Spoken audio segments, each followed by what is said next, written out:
நம்ம அர்பன் லைஃப்பில் இன்றைக்கி நம்ம என்ன வந்து பார்க்க போகிறோம் அப்படின்னா செல் ஆக்டிவேட்டர் பற்றி தான் வந்து பார்க்க போகிறோம். அதுக்காக நீங்கள் என்ன பண்ணணும் அப்படின்னா நம்மளோட சேனலை இது வரைக்கும் சப்ஸ்கிரைப் பண்ணிக்காதவங்க சப்ஸ்கிரைப் பண்ணிக்கோங்க, லைக் பண்ணிக்கோங்க, ஷேர் பண்ணிக்கோங்க.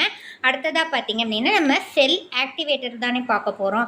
இந்த செல் ஆக்டிவேட்டர் யாரெல்லாம் வந்து யூஸ் பண்ணோம் அப்படின்னு பார்த்தீங்க அப்படின்னா வெயிட் லாஸ் நம்ம வந்து பண்ணுறோம் பார்த்தீங்களா. வெயிட் லாஸ் வந்து ஓரளவுக்கு வந்து நல்லா அச்சீவ் பண்ணிடுவோம். அந்த நேரத்தில் பார்த்தீங்க அப்படின்னா நம்மளுடைய கை சதைங்கெல்லாம் வந்து முகம்லாம் வந்து என்ன மாதிரி இருக்கும் அப்படின்னா ஒரு மாதிரி தொங்குற மாதிரி சுருங்குன மாதிரி அந்த மாதிரிலாம் இருக்கும். அந்த நேரத்தில் பார்த்தீங்க அப்படின்னா நம்ம செல் ஆக்டிவேட்டர் வந்து நம்ம வந்து யூஸ் பண்ணணும். நம்ம செல்களை வந்து இது வந்து புதுப்பிச்சு நம்மளை புத்துணர்ச்சியாக வந்து காட்டும். ஏஜிங் ப்ராசஸும் வந்து காட்டும். ஒரு வயதான தோற்றங்கள் இப்போ 40 வயசு இருக்காங்க அப்படின்னா அவங்களுக்கு ஒரு 50 வயசு இருக்க மாதிரி காட்டும். அந்த நேரத்தில் வந்து நம்ம இந்த செல் ஆக்டிவேட்டர்லாம் வந்து யூஸ் பண்ணும்போது நம்மளுக்கு ஏஜிங் ப்ராசஸ் வந்து பார்த்தீங்க அப்படின்னா கம்மியாக வந்து காட்டும். இதை பற்றி நீங்கள் மேலும் ஃபர்தராக வந்து டீட்டெயில் வந்து தேவை அப்படின்னா எங்களுடைய நம்பரை காண்டாக்ட் பண்ணுங்கள். தேங்க்யூ ஃபார் வாட்சிங்.